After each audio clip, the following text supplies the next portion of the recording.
What's up, everybody?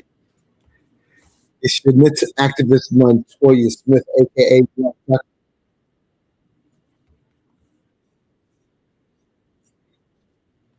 Uh-oh. About to get this thing started. I got my brother Sinsear in here. Let me take this banner down, add this to the thing, and we're gonna get this conversation started. We got a quick conversation with my brother from another mother, Sinsear, aka Derrick Clark, the author of the 30 Love Laws. Let me get this banner down. Give me a second, y'all. Moving a little slower than I need to on the technicalities. There we go. What's up, brother? How you doing? Oh man, shoot, brother, we elevated, man. Shoot, As glad to always. be here with you. Shoot, Nah, man, good stuff, celebrating brother. my queen's birthday today. Oh, happy birthday to the queen. Well, we're going to keep this one short then. Let me get you back to the queen because I know how important she is in your life.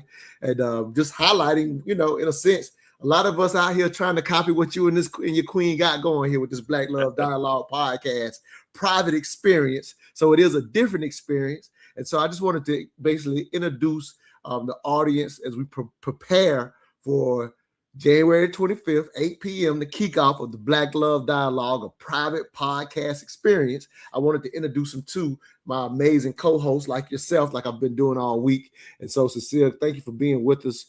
If you will, like I said, I'm going to get you back to your queen because y'all are practicing what I feel is very necessary. The foundation of the Black community has to start with the relationship between the Black man and Black woman. It is a cornerstone to any household. And a household being whole obviously gives an opportunity for the community to be whole. We are in a digital world, and as I always say with mental dialogue, for those who know me for that we could be neighbors without living next to each other. And so building up the relationships within our community, specifically for Black men and Black women, with the bad name that marriage and all that seems to carry, and people focus on how many divorces we have. I think there's an opportunity to turn it around, and we decided to go private because it's an opportunity for real healing and real learning. And I would say getting the correct expectations to move into that foundational relationship that is so important and vital to our community. So with all that said, man, thank you for being with us. Thank you for agreeing to be a host. And so any quick thoughts, and then I'm going to tell you why I chose you to be a part of this dialogue. Absolutely, man. I love what you're saying. This is an intentional work, family, right? So that's what we're on, right? I am a holistic relationship coach. So what that is now, that's holistic with a W, right? Like it's the process of becoming whole in all areas of your life, spiritually, mentally, and physically. That's what creates our reality, right? So uh, I'll just say this: it's impossible to become whole and not connect to everything that you need to be whole, Mm. right? So that's what we're pushing. That's what we're creating an example of. It's not just talk, it's real life. Yeah, absolutely. And all of my hosts, as the moderator, I'm the only one that is not married. I am engaged. You know what I mean? And so, so to pick out, in a sense, why I chose you, if you will, it is I've watched and learned as you and your beautiful wife Jules have basically been an example throughout the Atlanta community. I mean, y'all are known from the east side to the west side to the north side. I'm pretty sure even out the country which y'all love because it has been a prime example of what it can look like, what it should look like. And the beautiful thing about you guys is y'all help other couples achieve it as well. You're my relationship coach for something that, I'm sorry, you're my marriage counselor. Let me get clearer with that. Going into, what I'm trying to do, in a sense, copy that Black love with a foundation. We say this private podcast is for those who are serious about love, marriage, and legacy. And it's really about putting things in order in current times. And that's the beauty of, again, why I selected the people I selected. Y'all have all been real examples. So you're not just speaking the information, y'all are speaking from experience. And then, like I said, you are actually the author of the 30 Love Laws.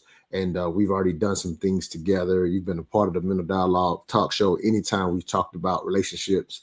And like I've been saying throughout this broadcast as we're promoting this, that for all of the economic and political solutions or whatever we might talk about collectively, all of that, all of those plans are for naught if we don't have this basic relationship whole again.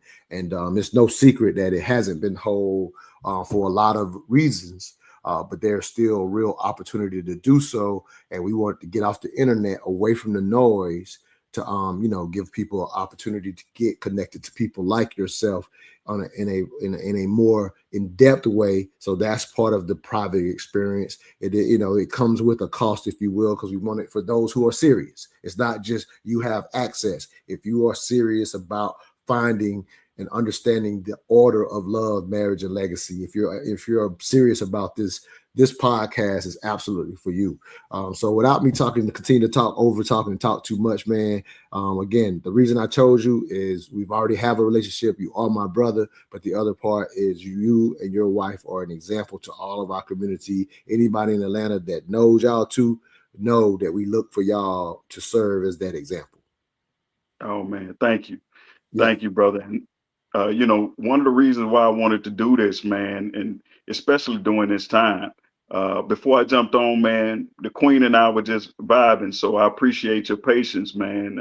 We were actually going through uh, our affirmations nice. for her birthday, bro, and we just got in that vibe, man. And I'm like, oh man, it's time to jump on with my brother, but we wanted to carry that vibration into this space.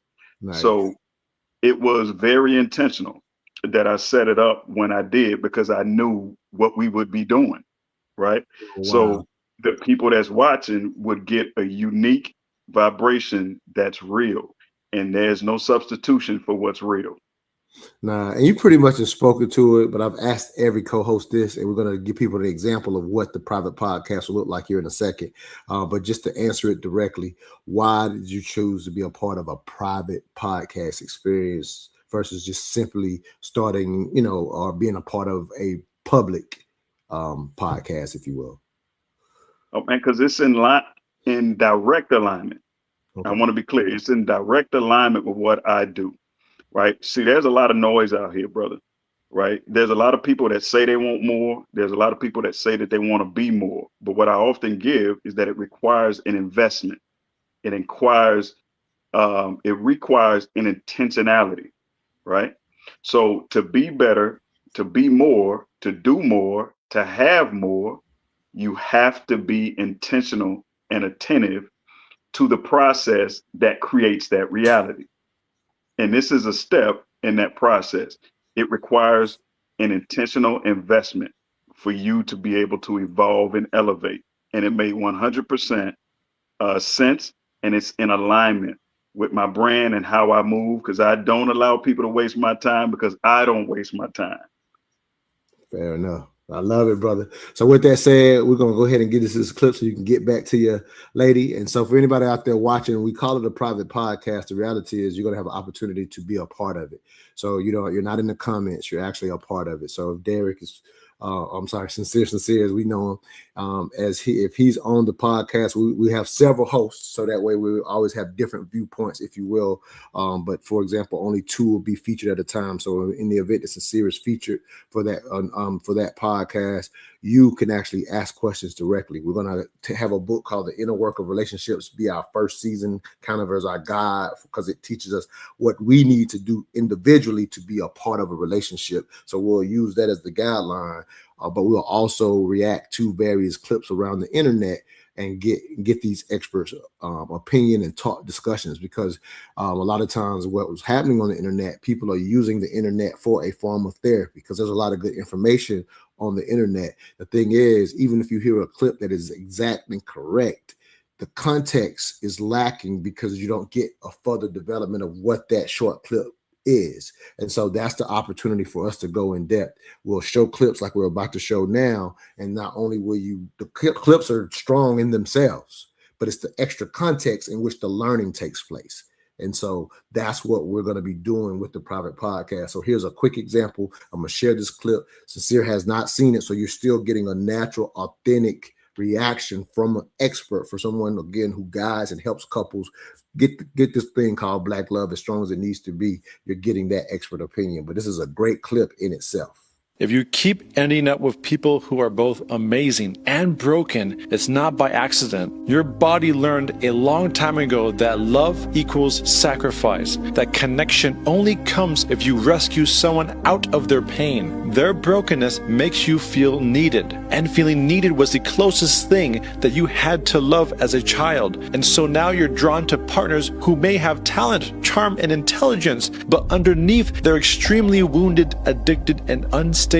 You don't just see who they are now, you see flashes of who they could be. If I just love them hard enough, maybe I can help them become that person. But here's the truth that no one's going to tell you. It takes a broken person to be attracted to a broken person. And that intoxicating attraction is your childhood replaying itself. Early on, you were forced to be the caretaker, the little therapist in a child's body. And if your parents couldn't take care of themselves, they couldn't take care of you. And a child that experiences this does the only intelligent thing that it can do, and that is to become the caretaker, so that one day the care can be returned back. And that's the trap. You fall in love with potential while living in dysfunction. You're chasing the ideal parent that you wish you had inside the partner standing in front of you. But the person most desperate for your love isn't them, it's you. The healing isn't saving another broken soul, it's finally saving your own.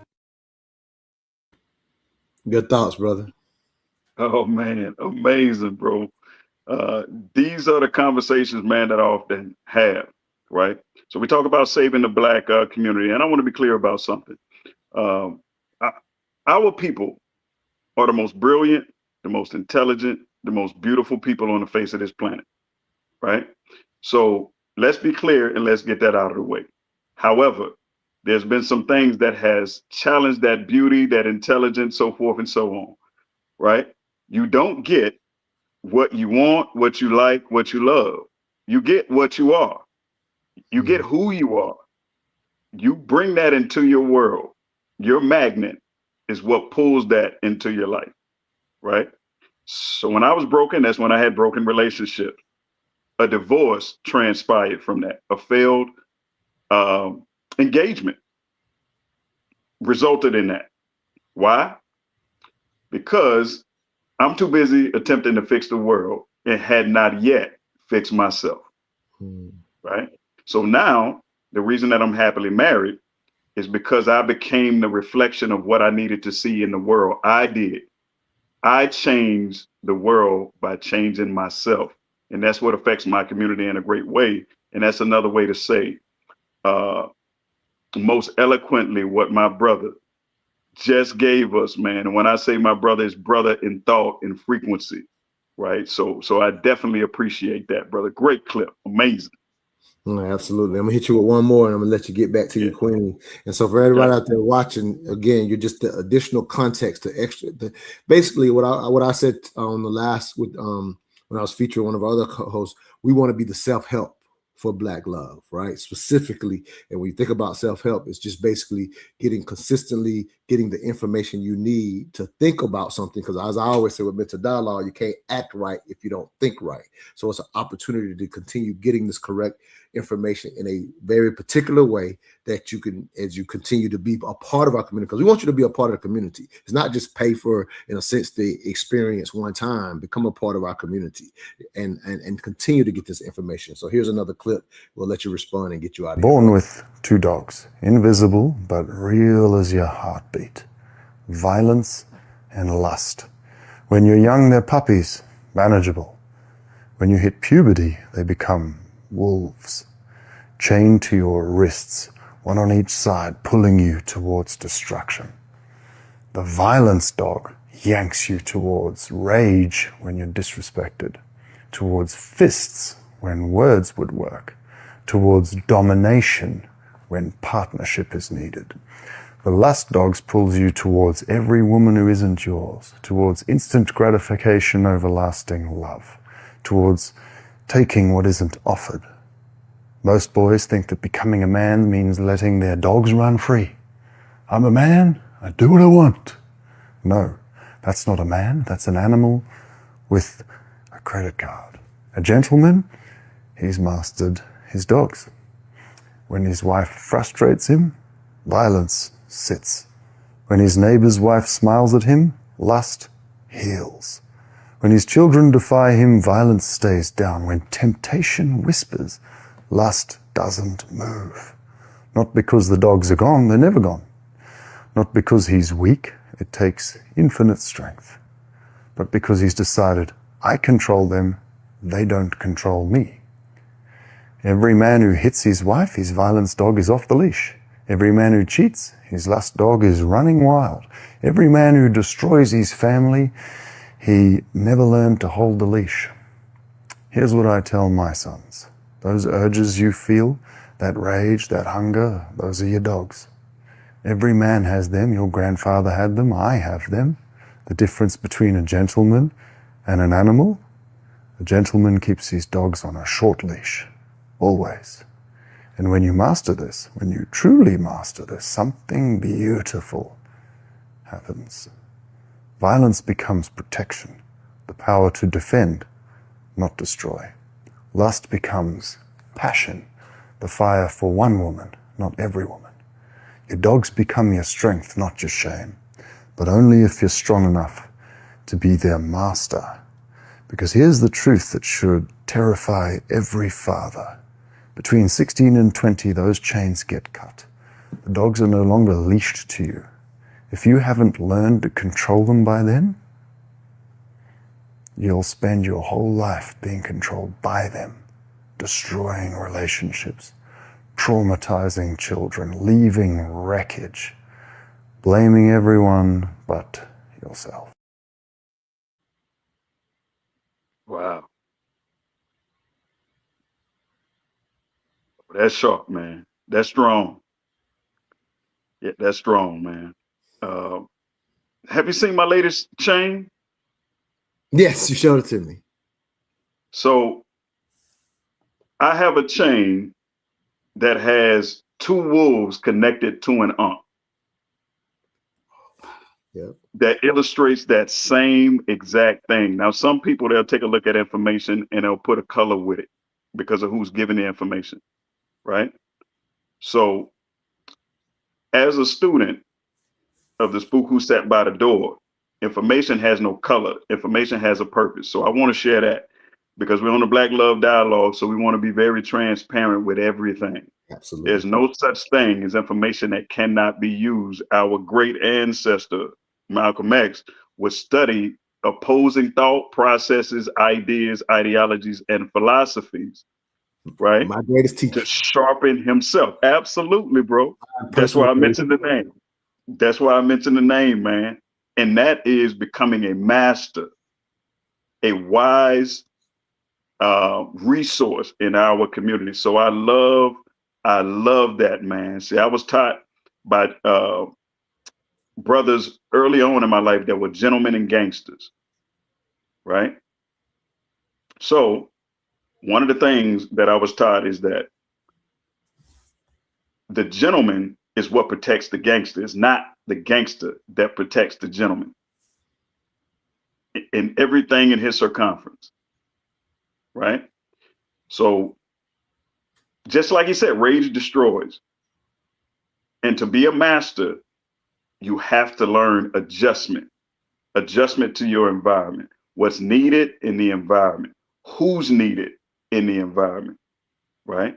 And that's what connects me to being an awesome husband, as my wife calls it. I can't be the judge on whether or not I'm a great husband. That has to come from my wife, even though I carry the title.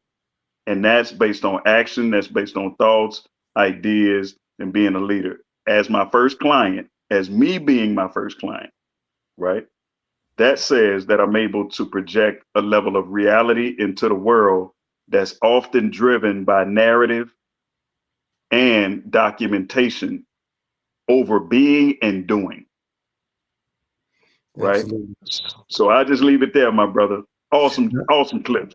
No, absolutely. Awesome. It makes me think of my favorite saying, just because you got a dick don't mean she's supposed to submit. Come on, bro.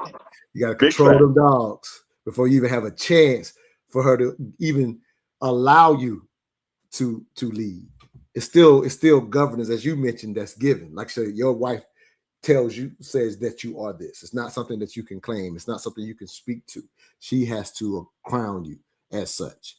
And so, and I am glad to be learning from you, in our counseling sessions. And hey, this is what we're going to give people exposure to. Clips like that, deeper dialogues. People can ask the questions. It's no performance inside of this private podcast experience. January the 25th, 8 p.m. Stay tuned. We put the banner up and we'll get out of here. This is go follow us on the Black Love Dialogue Instagram. That's going to be our feature page. We will have a YouTube page, but it'll be just for promotions. You have to, be a part of the actual experience. Pay for the private podcast experience. The next time you see Sinsear, we'll actually have that information on. We'll do one more of these before we get started on the 25th. And we'll have the information for how you can be a part of the private podcast experience. Let me stick up this banner and get this brother out of here. Thank you, Sinsear, once again for your time. If you want to share with them how they can follow you or anything like that, please get that off, and then we're out of here. Absolutely. So if you are a couple, my wife is the visionary behind Honeymooning Forever, spelled out Honeymooning Forever, period. Right. So you can tap in with us there, as well as you can tap in with myself, Sinsear, Sincere.